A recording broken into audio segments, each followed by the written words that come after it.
Hey, fellow babies, welcome back to Pachter Factor on SIFTD.net. I'm Michael Pachter. I'm doing this on my own. I don't work for anybody that cares, so don't worry about that. Hope you are watching as a Patreon patron. If so, thank you for your patronage. We appreciate that you guys are supporting us. It keeps Shane in enough cash to be able to gas up his car, come to my house, and film these things. If you are a Twitch Prime user, Amazon Prime member, you can link your Twitch Prime account to your Amazon Prime account. The instructions on how to do that are in the show description. And if you're watching on YouTube, you can support us on YouTube.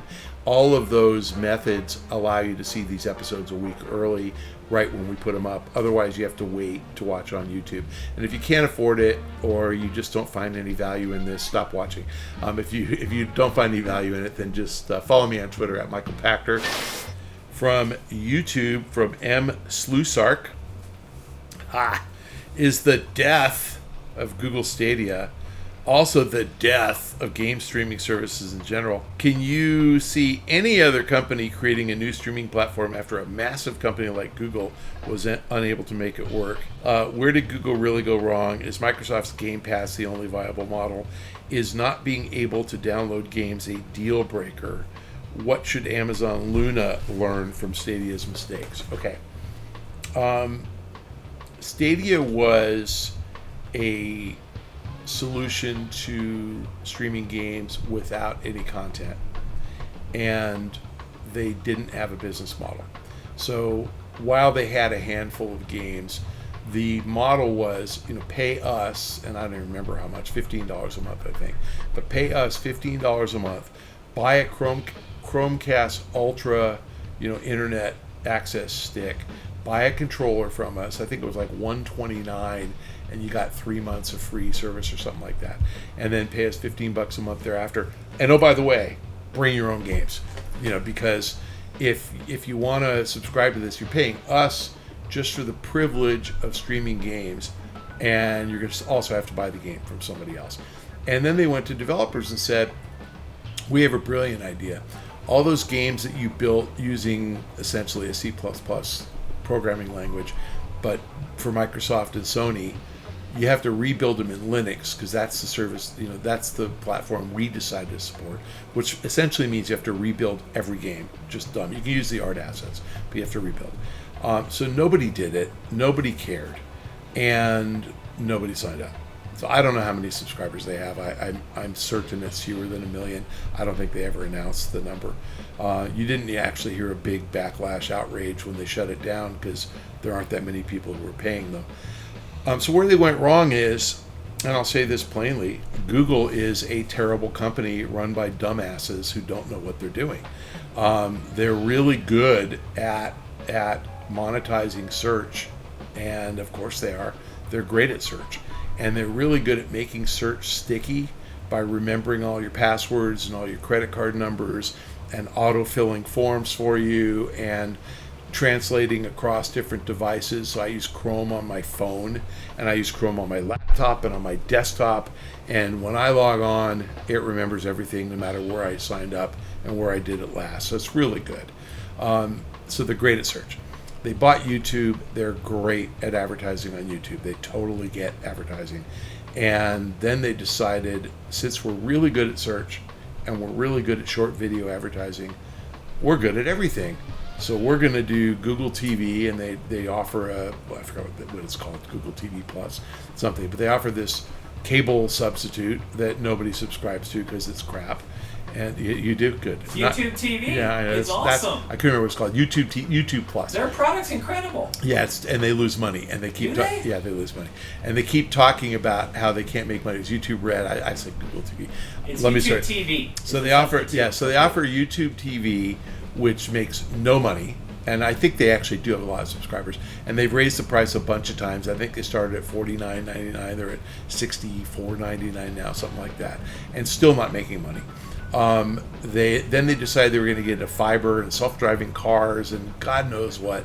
But getting into games Oh my God. And they did it by hiring a bunch of big name people who actually know how to do it and then not giving them the resources to do it. So, Phil Harrison never had any good games made there. They hired Jade Raymond. She left kind of quietly, never made a game. I think like what's the Google Home? Is it called Google Home? The speaker system? Like, anybody use that? I'm sure somebody does. It's crap. The Google Play works, but that's because it's a duopoly between iOS and them. But no, they have no idea what they're doing, and they were never committed to games, as shown by how they pulled out of Stadia. And somebody posted a Pachter Factor from 2019 asking me about Stadia, and I just saw this on Twitter, and I predicted that it would shut down within 5 years, so that part right. But I also said that they would give you at least a year's notice when they shut down, and I got that one wrong. I think they gave you 3 months notice, so that's really crappy customer service. 3 months notice and you're gone. Like, let people continue to subscribe, who cares? So, bad company run by people who don't understand the gaming industry. And I want to carve out Phil Harrison. I think he's a super smart guy. I like the guy, but I don't think he had the resources to pull this off. So he wasn't given the tools he needed to pull it off. Anyway, so Phil, whatever. I think Jade's great, and that Jade didn't get a chance to perform there either. But the opportunity in streaming is way beyond that. You need a business model. So if you think about video streaming, not game streaming, and you think about why Netflix succeeded, Netflix was the only outlet to offer streaming. There was a lot of content that didn't have a home, late night syndicated TV for shows like Friends and stuff. Netflix was able to bid for old shows, like Friends and Seinfeld and The Office, and they developed a following by having a lot of old stuff. And the reason that Netflix worked so well is that there are always shows that people just kind of don't figure out when they first start. Probably the best example is Breaking Bad. So I waited until season 4, started recording it weekly, caught up on seasons 1, 2, and 3 on Netflix, and then watched season 4 weekly until the end of the series. And what I read, this is an important part, Breaking Bad had 1.8 million viewers for the final episode of season 1 in that Nielsen window of 3 days after broadcast. That's how many people watched it. They had 10.3 million viewers of the final episode of season 6. I think it was 6, whatever the last season was. And where did the 8.5 million increase in viewers come from? That's people who watched it on Netflix. So Netflix proved to the movie TV guys, you'll get a bigger audience if you put it in this window, this streaming window, and they attracted content and they thrived. That's essentially what Microsoft's trying to do. And so Microsoft's doing this with EA content. They get catalog content that's a year old or older. So I don't know if this game's on there, but a game like Dead Space, they're remastering it, but it's a 2009 game or something. You should be able to play that on Game Pass. I don't know if it's available or not, because I don't know if it's been remastered. But absolutely, you can play Last Battlefield, on Game Pass. So plenty of catalog content. And the way Microsoft built the service is they made the affirmative decision that Sony went the other way on. We are going to put brand new proprietary content day and date on Game Pass, which again is what Netflix does with Netflix owned originals. Stranger Things and Bridgerton they own, that shows up on Netflix when they're done. Dahmer they own, so that shows up on Netflix when it comes out, as opposed to everybody else puts movies in theaters before they put them on the streaming service. Sony puts games out at retail before they put them on their streaming service. Microsoft said, nope, we're putting it on day and date. Gears of War, Forza, Fable, whatever we come out with, you're getting that day and date. So they boosted it that way. Then they bought 6 studios, the biggest of which at the time was Obsidian, who had good games. Outer Worlds, was real, and it showed up. I think Outer Worlds had a contractual issue, so it didn't show up for like 3 months because Take-Two had a publishing deal. But, the next game, Avowed, is going to come out. That'll be day and date on Game Pass. Then they bought Bethesda, So Starfield will be day and date on Game Pass, and now they're trying to buy Activision, so Call of Duty will be day and date on Game Pass. So the answer is, if you want to succeed, provide enough content that somebody says, wow, $15 a month isn't too much. And remember, $15 a month's a lot, but you're already paying $5 for multiplayer just for Xbox Live. It's still called Xbox Live Gold. You still get games with Gold, which I get. You'd say, well, those are on Game Pass anyway, but you're still getting them, right? And you're getting all these other games essentially for $10 incremental. So it's a pretty smart business model. Sony, I think, will cave after a few years of getting their lunch eaten, and will probably do the same thing with their new titles, but not for a few years. No, Sony is absolutely convinced that they are the smartest guys in the room, and they don't actually understand why Microsoft is eating their lunch on this. But once it really happens, and they see that Microsoft goes from 25 million to 50 million users, they're going to realize they have to do the same thing to join them. So I actually think that those two services will absolutely succeed. And the difference between those guys and Amazon and Google, those guys are game companies. And we could have said Microsoft isn't a very good game company before they bought the 6 studios and then Bethesda and then Activision, but they're a damn good game company now. Sony is a really good game company. Nintendo could pull this off. They obviously have the content to pull it off. But not Google, they have nothing. Not Amazon, they have nothing. So the answer to your question is, if you want to learn from Stadia's mistakes and you're Amazon, and if they're really serious about it, buy Warner Brothers Interactive. And as soon as you're done buying them, buy Ubisoft. And as soon as you're done buying them, buy Take-Two. I mean, Amazon could probably get away with buying at least the first 2 of those. And Warner Brothers is, I'm sure, for sale. So, if I'm Amazon, look what they just did with Lord of the Rings.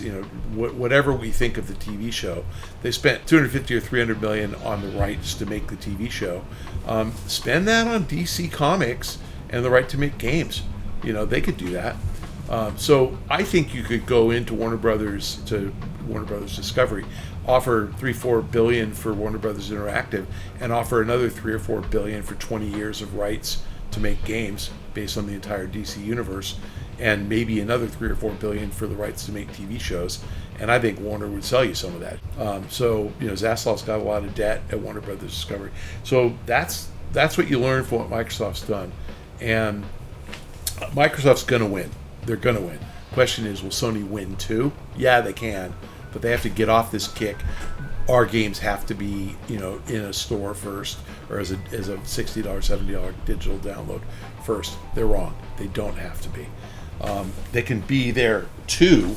They can certainly say, if you don't, want to buy if you have a PlayStation and you don't want to be a subscriber, you can buy our game. Because Microsoft's not telling anybody you can't buy Halo for the Xbox. You can. It's just, why would you? And so the one I laugh about is, think about every World of Warcraft subscriber on the planet that is not an Xbox Game Pass subscriber. The day Activision Blizzard closes with Microsoft, how many World of Warcraft members are going to become Game Pass members? Let's try all of them. They're already spending $15 a month, and they're just not going to they're not going to quit because they're suddenly given access to 200 more games. Of course they're going to play. What is every Game Pass member going to do when World of Warcraft shows up on Game Pass? Hey, guess what? 25 million noobs. So I actually think World of Warcraft's going to have a massive resurgence when Microsoft buys it. The latency doesn't matter if you're playing single player. It matters for multiplayer.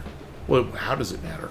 Well, if you play games like Elden Ring, where you have 3 frames to counter, it matters. Yeah, like me and Elden Ring. I'm the Dean Takahashi of Elden Ring players. So, all right, thanks for joining us on Pachter Factor on SIFTD.net. If you're a Patreon patron or you are supporting us as a YouTube subscriber, thank you so much for your patronage. If you are not doing either of those things and you're a Prime member, please remember to link your Amazon Prime account to your Twitch Prime account. The instructions are in the show description. And if you're doing none of those things, we're getting no money from you. You are a burden on our existence. You're getting this a week late, but I insist, since I don't get paid, that you guys get it for free too, at a minimum. Follow me on Twitter. You can read my post today. I have 672 candy bars, full-size candy bars for Halloween. I'm going to be that house. You should be that house too. If you can't afford to support SIFTD or Pachter Factor, buy full-size candy bars and give them out to kids for Halloween, because they'll remember, and it's a cool thing. It's a cool thing growing up. Getting a full-size candy bar makes kids very happy. Thanks for joining us. See you next time.